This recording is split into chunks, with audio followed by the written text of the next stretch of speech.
Balcony में सब्जी उगाने वाला मोहल्ला। दिल्ली शहर की तंग गलियों के बीच एक मोहल्ला था जिसका नाम था गुलाबी बाग। इस कॉलोनी की एक खासियत थी कि ये मोहल्ला बाकी मोहल्लों से थोड़ा अलग था। यहाँ के लोग बहुत मिलजुल कर रहते थे, लेकिन एक चीज जो सबसे अलग थी वो ये कि यहाँ के हर घर की बालकनी में सब्जियां उगती थी। किसी की बालकनी में टमाटर, किसी में लौकी, किसी में मिर्च, तो कहीं धनिया और पालक। मोहल्ले में जो भी नया आता वो ये देखकर हैरान रह जाता। वाह भाई, इस मोहल्ले के लोगों ने तो कमाल कर दिया। यहाँ के लोगों ने तो बालकनी में सब्जियां उगा डाली। इसी तरह जो भी उन गली से गुजरता तो तारीफ किए बिना खुद को रोक नहीं पाता था। उस मोहल्ले में एक रोज सौरभ से शादी कर एक लड़की आई जिसका नाम था जानवी। सौरभ का घर भी उसी मोहल्ले में था। जब जानवी पहली बार ससुराल आई तो उसने चारों तरफ देखा, जहाँ हर बालकनी में गमले ही गमले थे। कमाल है, ये गुलाबी बाग तो सचमुच का बाग ही है। इतनी सब्जियां तो आजादपुर मंडी में नहीं होंगी जितनी यहाँ है। लेकिन आखिर ये राज क्या है? यहाँ के लोग बालकनी में सब्जियां क्यों उगाते हैं? इसी सवाल के साथ जानवी ने गृह प्रवेश किया। जब वो अपनी ससुराल के फर्स्ट फ्लोर पर गई, जहाँ उसका कमरा था, उसने देखा उसकी बालकनी में भी कुछ सब्जियां लगी हुई थी। जानवी हैरान होकर अंदर कमरे में गई। सौरभ, ये सब लोग अपनी बालकनी में सब्जी क्यों उगा रहे हैं? बस यही समझ लो कि यही हमारे मोहल्ले की पहचान है। पहचान?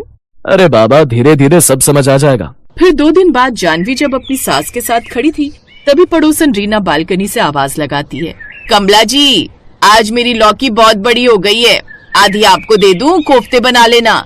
इसी बहाने नई बहू भी हमारे यहाँ की सब्जियों का स्वाद चख लेगी। छी, चखने के लिए दी भी तो लौकी, वहाँ गोभी भी तो लगी है, देने की नियत हो तो वो भी दे सकती है। ये सुनकर कमला हंस पड़ी। शुक्र मना उसने करेले नहीं दिए। अरे कमला बहन, किस सोच में पड़ गई? कुछ नहीं, ला लौकी दे दे इधर।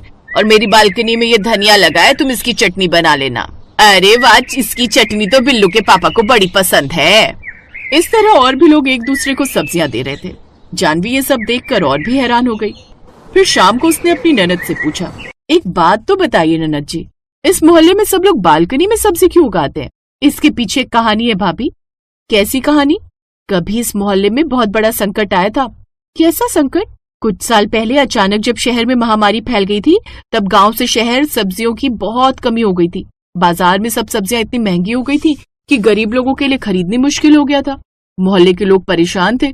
तभी एक दिन पड़ोस में रहने वाली शांति चाची ने कहा, आखिर कब तक हम लोग गांव से आ रही सब्जियों की राह देखेंगे? एक तो इस महामारी के चलते वो शहर पहुंच भी नहीं पा रही, और जो पहुंच रही है उसके दाम आसमान छू रहे हैं। इसीलिए मेरा मानना तो ये है कि हमें अब खुद ही सब्जियां उगा लेनी चाहिए। ये सब इतना आसान नहीं है चाची। और यहाँ खेत का है, ये शहर है, गांव नहीं। यहाँ कहाँ खेती करेंगे हम इस छोटी सी गली में? गली में क्यों करेंगे? खेत नहीं तो क्या हुआ, बालकनी तो है। हम सब क्यों ना अपनी अपनी बालकनी में ही सब्जी उगाएं?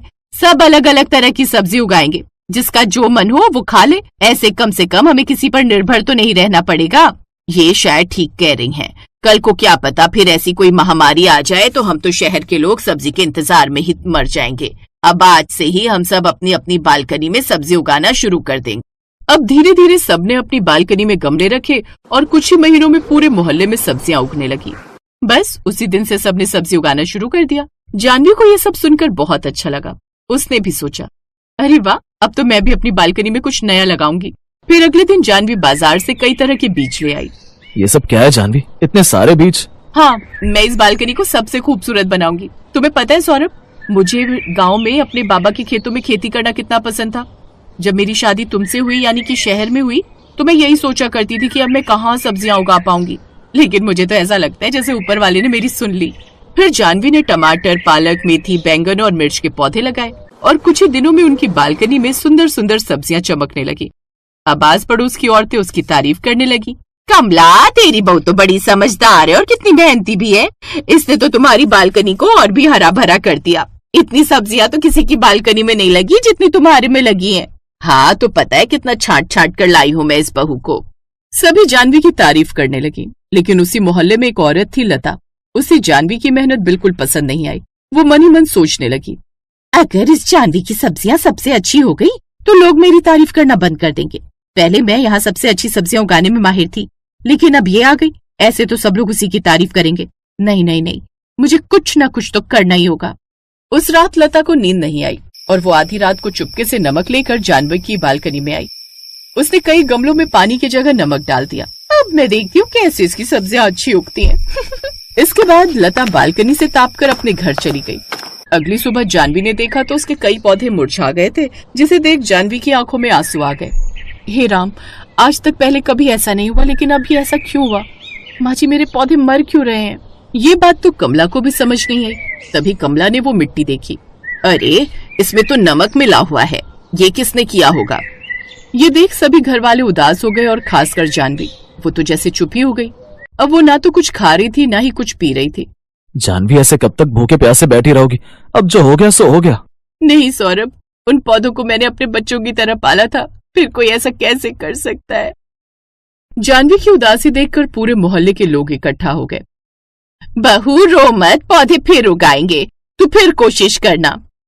हाँ बहू, मेरे पास टमाटर के पौधे हैं, मैं दे देती हूँ, तुम वही लगा लेना। सभी ने जानवी को हिम्मत बंधाई और कुछ ही देर में जानवी ने फिर से अपनी बालकनी में मेहनत की। जानवी की आंखों में खुशी के आंसू आ गए। कुछ दिन बाद जानवी की बालकनी फिर से हरी भरी हो गई और लता ने एक बार फिर से उनके पौधे खराब करने की ठानी और वो एक रात चुपके से मुंह पर कपड़ा बांधे उनकी बालकनी में ताप कर आ गई। लेकिन वो ये नहीं जानती थी कि सौरभ ने अब अपनी बालकनी में एक छोटा सा कैमरा छुपा दिया है और जो भी रात के अंधेरे में उनकी बालकनी में आगे आया, उसका सिग्नल वो झट से उसके फोन पर भेज देगा। और ऐसा ही हुआ। जैसे ही लता उनकी बालकनी में आई तो वो कैमरे में कैद हो गई और झट से उसका नोटिफिकेशन उनके फोन पर आ गया। सौरभ और जानवी ने जैसे ही ये देखा, वो जल्दी से बालकनी में आए। सौरभ ने उसे पकड़ लिया। लता जी, आप यहाँ क्या कर रही हैं? उन दोनों को सामने देख अब लता डर गई। उनके शोर से मोहल्ले के बाकी लोग भी आ गए। लता, तू ये सब कर रही थी? बोल, आखिर तूने ऐसा क्यों किया? फिर लता ने सब सच बता दिया। वो मुझे जानवी से जलन हो रही थी। वो मुझसे अच्छी सब्जियां उगाने लगी थी। पहले सब मेरे गुणगान गाते थे, लेकिन जब से वो आई है तब से सब उसी के गुणगान करने लगी। अब जानवी चुप रही। तभी शांति चाची बोली, लता, इस मोहल्ले की पहचान मिलजुल कर रहने में है, ना कि किसी से जलनखोरी में। लता को अब अपनी गलती का एहसास हुआ। मुझे माफ कर दो। ये सब सुनकर जानवी मुस्कुरा दी। अगर आप सच में माफी चाहती हैं तो वादा कीजिए, कभी भी किसी के साथ आज के बाद ऐसा कुछ नहीं करेंगी। मैं वादा करती हूँ। अब लता और जानवी ने मिलकर खाली पड़े मकानों में भी पौधे लगाने शुरू कर दिए। कुछ ही महीनों में पूरा मोहल्ला और भी हरा भरा हो गया।